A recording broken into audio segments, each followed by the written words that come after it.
noite. Boa noite. É bom, né? Casa nova, assim, renovada, né? Renova a gente também. Então, hoje, meus irmãos, pedindo a Deus mais uma vez o amparo dos membros dessa casa abençoada, o amparo dos meus protetores, para a nossa lição da noite. Nós vamos estudar hoje uma lição maravilhosa, que não está no Evangelho segundo o Espiritismo, a parábola da ovelha perdida. Que vos parece? Se um homem tem 100 ovelhas, e uma delas se extravia, não deixa os 99 e vai aos montes procurar a que se extraviou? E se acontecer achá-la, em verdade vos digo, que se regozija mais por causa desta do que pelas 99 que não se extraviaram. Assim, não é da vontade de vosso Pai, que está nos céus, que se perca nenhum destes pequeninos. Mateus capítulo 18, versículos 12 a 14. E Lucas capítulo 15, versículos 3 a 7.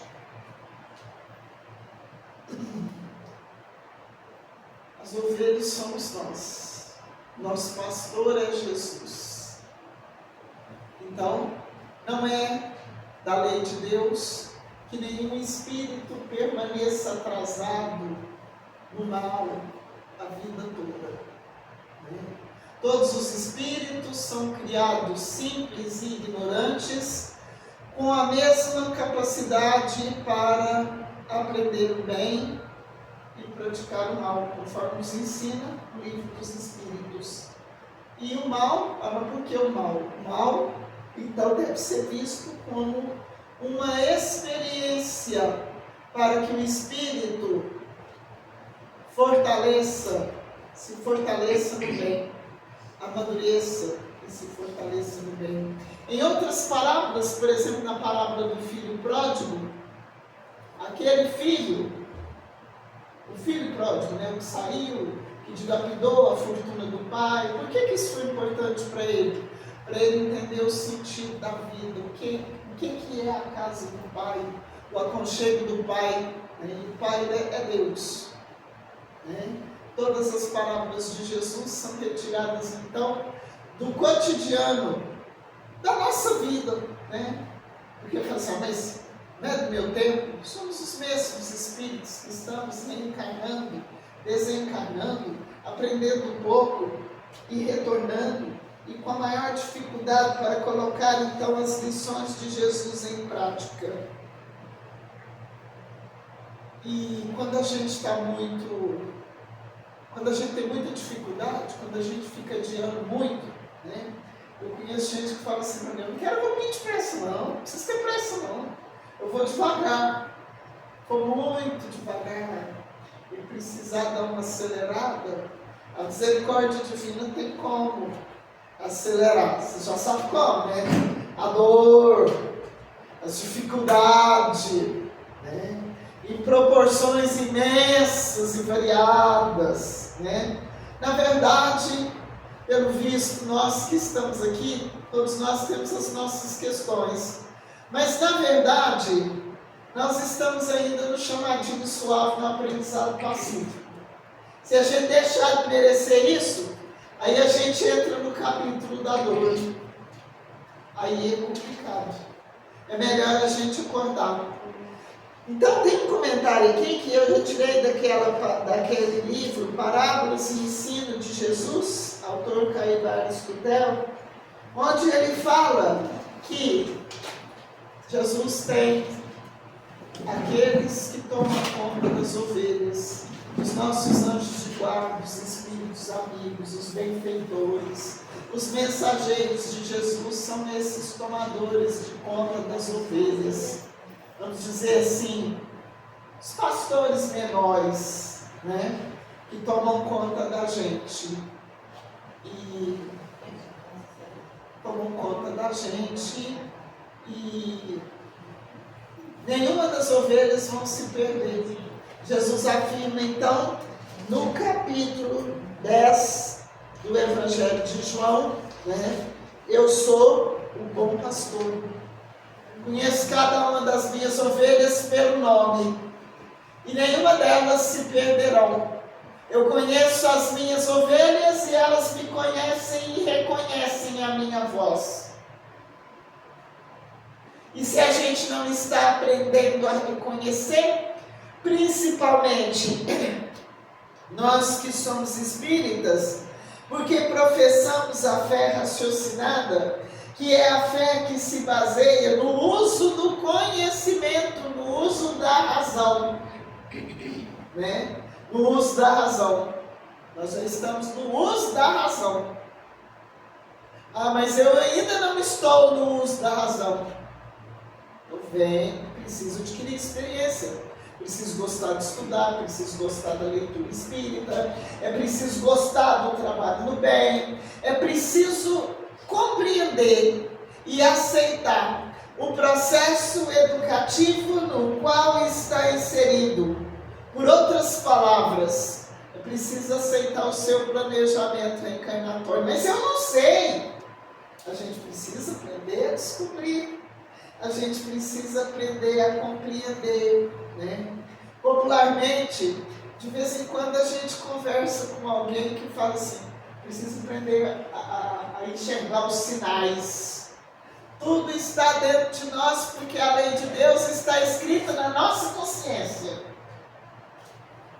E através da nossa consciência, a gente observando as nossas tendências instintivas, isso também está na obra kardeciana, nós passamos então a compreender o nosso plano reencarnatório, o nosso processo de vida, em que consiste a nossa luta, né? E uma das formas da gente avançar, da gente se adiantar, né?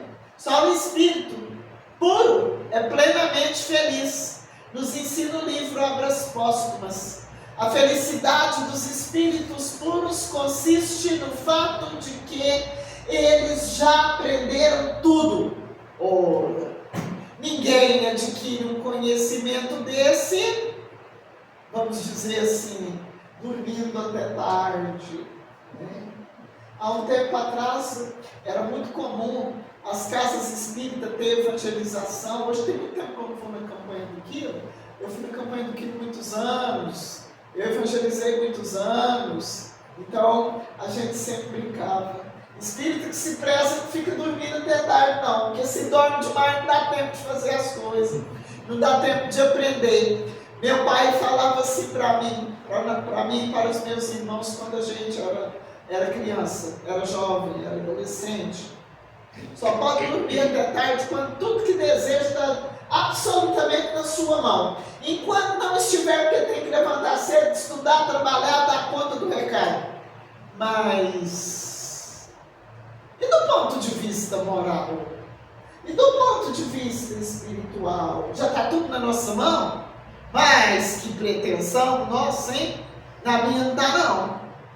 A gente precisa tirar tempo para estudar, para refletir, para analisar nossa própria conduta, analisar qual a situação em que nós estamos vivendo, né? Qual a situação em que nós estamos vivendo? O que é que a vida está pedindo de nós? O que é que está difícil? Onde está a dificuldade realmente? O que é que essa dificuldade exige de mim? Exige. A vida é exigente. Eu ontem dei um estudo do paralítico de Cafarnaum. Vai lançar no YouTube, na Casa da Fraternidade Clara de Assis.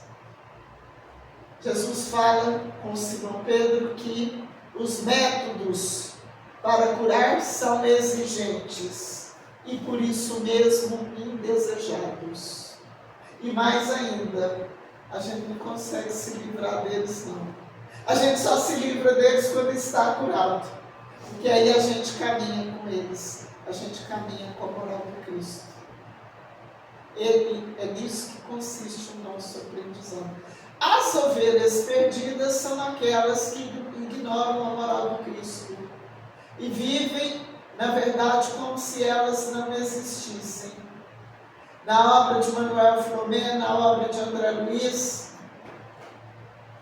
está lá o depoimento dos irmãos sofredores, que ignoraram a lei de Deus enquanto estavam encarnados, não viveram a mensagem do Cristo, não foram fiéis a Jesus, e por isso estão em dificuldade no plano espiritual. E o número é grande. Todos os que falam, os que dirigem, os que coordenam, quanto maior a responsabilidade, maior a responsabilidade. Não é assim? Maior a responsabilidade. Ainda tem mais. Mas eu não quero aprender isso, não é só dificuldade.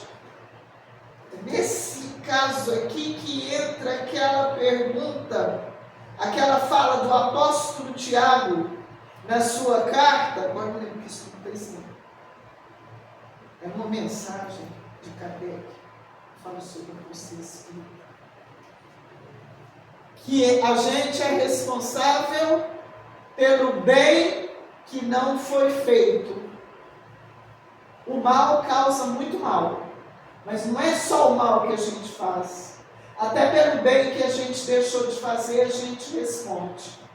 Tem a oportunidade de aprender? É preciso aprender. É preciso se preparar. É preciso ter vontade de ser um servidor do Cristo. Eu possuo só um talento. Trabalho com esse. Eu conheço, eu sei, mas eu não gosto de fazer serviço. Isso não é para mim, não.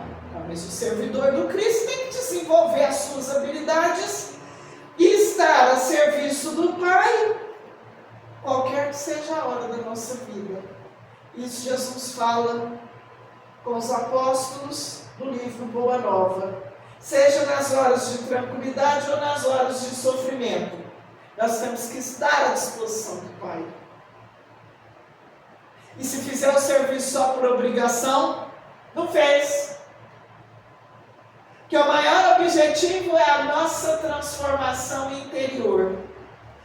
Quando o apóstolo Paulo fala: ainda que eu falasse a língua dos anjos, ainda que eu entregasse o meu corpo para ser queimado, ainda que eu dominasse toda a ciência, toda a filosofia, se eu não tiver caridade, eu nada serei.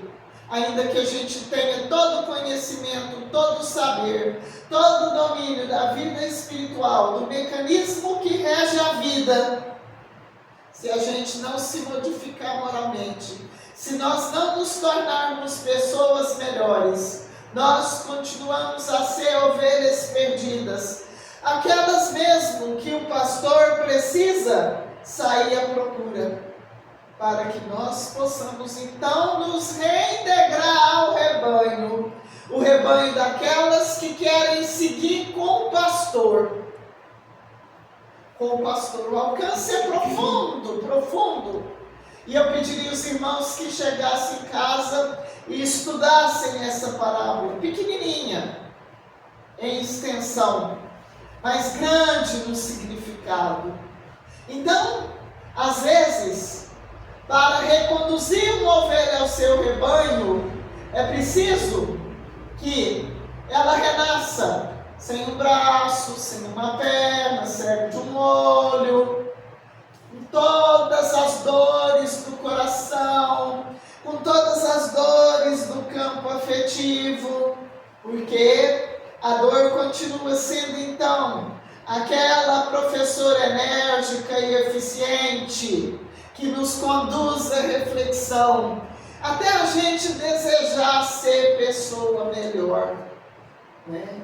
Então, o trabalho é nosso, o trabalho de renovação moral, o trabalho de encontrar dentro de nós mesmos a identificação com o ensino de Jesus, com a mensagem do Cristo, é nosso, é de cada um. Os livros estão aí. Tem livro no sebo, toda a casa espírita tem livro. Agora aqui na Reforma, não sei onde está isso, mas está guardado. Ela vai voltar para cá, não vai? Pois é, a casa está em reforma. Né? Pode arrumar livro emprestado, tem audiolivro no YouTube. O problema é que as ovelhas estão preguiçosas. Desculpe minha palavra, viu? As ovelhas estão preguiçosas. Se renovar dá um trabalho, mas é melhor se esforçar e buscar o rebanho antes que a gente precise ser capturado.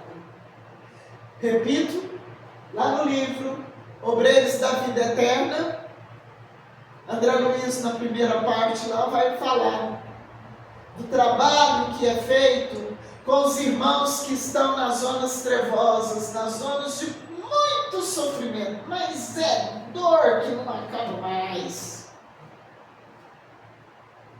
Eles são, então, quando eles saem lá das zonas inferiores, eles são conduzidos às reencarnações compulsórias, reencarnações expiatórias.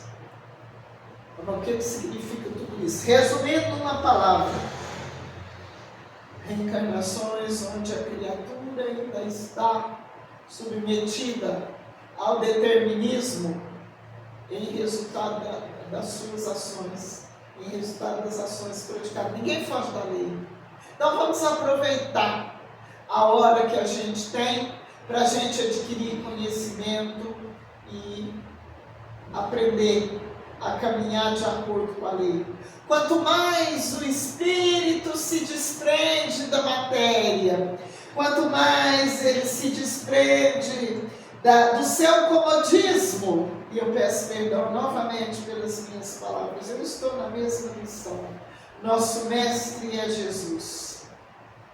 Nós todos somos aprendizes. Quanto mais o espírito se esforça para melhorar, mais ele vai se desligando dos grilhões que o prendem à dor, à escuridão momentânea de sua alma, e vai se tornando feliz, e vai aprendendo a servir. É maravilhoso, não é? E vai aprendendo a servir, e vai se iluminando. Assim percorreram o caminho, né? Nossos benfeitores amados, vou falar dos mais famosos aqui, Titi Eurípides Barçanufo, que a gente sabe um pouco da evolução dele, que as notícias que a gente tem do professor Eurípides é do livro Ave Cristo, quando, por exemplo, quando ele foi um escravo Rufo, né, já cristão, fiel a Jesus, foi morto, torturado, porque era cristão, né? No livro A Grande Espera, Eurípides é contemporâneo de Jesus, mas todos nós percorremos trajetórias evolutivas semelhantes, né? Do Dr. Bezerra a gente tem notícia de que ele também está no livro Ave Cristo como protagonista em duas encarnações, como Quinto Vago e Quinto Celso. E já nessas duas já era espírito evoluído. Ele vai reencarnar no livro Ave Cristo para socorrer o filho Tassiano que está nas trevas, uma ovelha perdida. Às vezes, um que toma conta dessas ovelhas precisa se sacrificar, precisa doar, às vezes até a própria vida, para socorrer um ente querido, para socorrer um filho, um pai, uma mãe, para socorrer alguém a quem nós devemos cuidado. E o trabalho com Cristo é sempre de entrega, é sempre de doação, sem perguntar até quando, sem dizer que o trabalho é difícil mesmo. Como que a gente é, na maioria das vezes não está bom, é preciso dar um passo a mais, é preciso caprichar um pouco mais, é preciso melhorar um pouco mais. De certa feita, Permitam-me dizer, eu vou contar uma experiência pessoal. Eu acho que eu já tinha aposentado. Eu perguntei, meu Deus, mas por que uma pessoa que tinha contratado teve que trabalhar tantos dias doente? Mas não foi fácil não, viu? Aí quando foi um dia eu li um livro, onde uma senhora falou, o Espírito deu depoimento, que ela trabalhou pouco porque estava doente. E que a doença dela era real, mas era para ela ter trabalhado. Eu li um outro, esse da equipe de Hermance do Fogo, onde ela nos ensina que a gente precisa trabalhar além do dever, principalmente o trabalho no bem, o trabalho espírita, o trabalho cristão, o trabalho de aprendiz do Evangelho. A gente não pode medir, que a nota já é baixinha, a nota é pequena, a minha é. Se a gente ficar, não, aí não faz nada. Porque todo dia está cansado, todo dia não dá conta, todo dia não quer enfrentar dificuldade. O trabalho com Cristo exige renúncia, exige dedicação, exige aprimoramento constante, para que a gente passe da condição de ovelha perdida para a condição de cuidador do rebanho. Cuidador do rebanho. E assim é em todo o universo. Nos livros que falam da transição planetária, né? O que é que a gente vê? Espíritos que, embora estejam em ligação com a Terra, já habitam outros planetas e retornaram à Terra, estão reencarnados em todos os setores da sociedade, inclusive numa das favelas do Rio de Janeiro. Eu estou falando só da obra do Manuel Filomeno. E eles vieram a convite de Jesus, atendendo a um pedido do Mestre, para auxiliar a humanidade terrena com novas luzes, novas ideias, novos valores, fortalecidos no bem, para reunir o rebanho. Nós precisamos tirar um tempo para analisar todos os dias. Afinal de contas, com todo respeito por todos nós, o que a gente deseja? Se reunir ao rebanho, ajudar a tomar conta do rebanho, tomar conta de si mesmo, com fidelidade a Deus, com fidelidade a Jesus, com fidelidade ao Evangelho, em harmonia com as leis que nos regem, ou nós queremos continuar perdidos, ou nós queremos continuar vivendo nesse círculo de dor e de sofrimento ao qual nós ainda estamos presos. A hora é de mudança. O convite é de ação. A gente precisa recorrer ao texto evangélico, recorrer à parábola, a parábola da ovelha perdida, e a outras, a todo o evangelho de Jesus, buscando fazer então uma análise profunda, honesta, séria, de como está a nossa dedicação. Uma das coisas que mais faz os companheiros da doutrina que estão retornando ao plano espiritual sofrer é quando eles verificam que viver o espiritismo por fora e não por dentro de nós. Esses dois termos, espiritismo por fora, espiritismo por dentro, são também da obra da equipe de Hermance do Fogo. Ser cristão significa Em todos os tempos da humanidade, em todos os tempos, desde os tempos mais recuados, estar comprometido com a própria renovação moral. Ser fiel servidor de Jesus. Está pronto para servir. E não é em praça pública.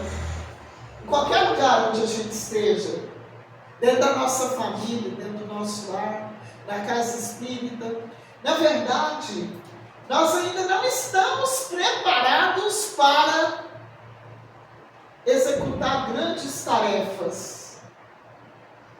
A gente precisa executar aquelas tarefas pequenininhas, de adequar o nosso comportamento, o nosso próprio ser, ao que o Evangelho nos ensina.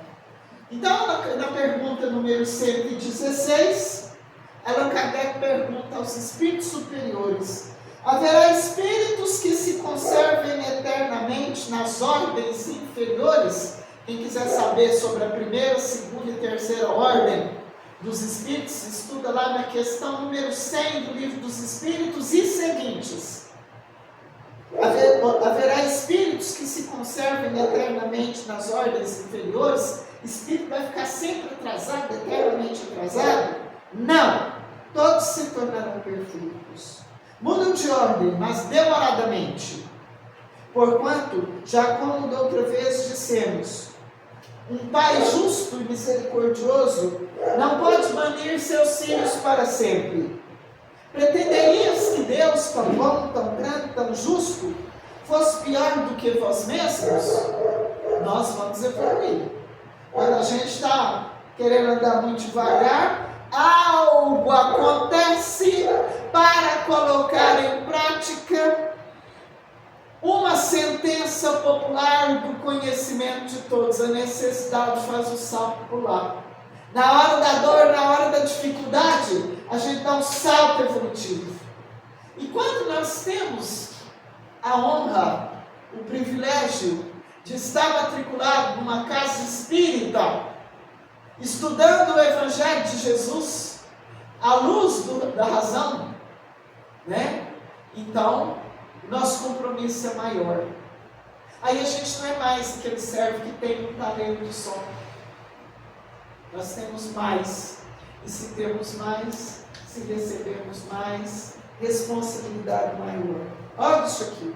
Somos de Deus. Palavras, mundos, sistemas, seres nobres e plebeus, animais, insetos, plantas, nós todos somos de Deus. Essa maravilha aqui é do poeta Cornélio Pires, e está no livro Degraus da Vida, psicografia de Francisco Cândido Xavier. E eu vou terminar com um poema maravilhoso do Espírito Maria Dolores, Amor e Perdão. A Madalena fora ao túmulo querido, entre pedras de extremo desconforto, levava flores para o mestre morto, tinha o peito magoado e enternecido. O sol reaparecia resplendente, a névoa da manhã fundia-se no ar, na dourada invasão das flamas do nascente. Maria estava ali somente, unicamente, a fim de estar a sós, recolher-se e chorar. A desfazer-se em pranto, ela arguía: por quê? Por que, Senhor, tanta saudade e tanta dor? Toda a felicidade que eu sentia, jaz aqui sepultada, transformou-se minha vida em sombra e nada, no ermo deste pouso derradeiro. Ela foi visitar o túmulo de Jesus. Nisso, ela viu alguém. Seria um jardineiro, um zelador daquele campo santo, mas tomada de espanto, viu-se à frente do mestre Nazareno, o excelso benfeitor ressuscitado, a envolver-lhe de paz o coração cansado. Ela gritou: Senhor! E ele disse: Maria. Ela era a expressão da perfeita alegria. Ele, o perfeito amor. Maria ajoelhou-se e quis beijar os pés. Maria, por quem eras, explicou-se: não me toques, porquanto não te esperava aqui neste recanto, e ainda não fui ao Pai revestir-me de luz.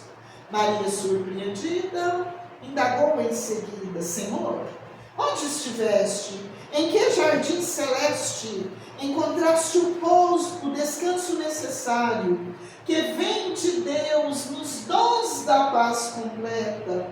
Perdoa-me, Senhor, a pergunta indiscreta. Dói-me, porém, pensar na angústia do Calvário. Revolto-me, padeço, mas não venço a mágoa de lembrar-te o sacrifício imenso.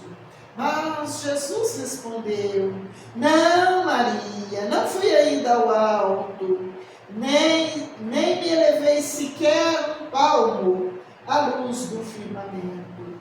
Quem ama não consegue achar o céu de um salto. Ao invés de subir aos altos resplendores, desci, mas desci muito aos reinos inferiores. Despertando do túmulo, escutei os gritos da aflição de alguém que muito amei e que muito amo ainda. Embora visse além a luz sempre mais linda, sentia nesse alguém um amado companheiro, e em crises de tristeza e de loucura, fui à sombra abismal para a grande procura. Ao invés de subir para o mais alto, ele foi lá nas zonas de sofrimento, onde ficam os espíritos em condições muito dolorosas, para a grande procura, né?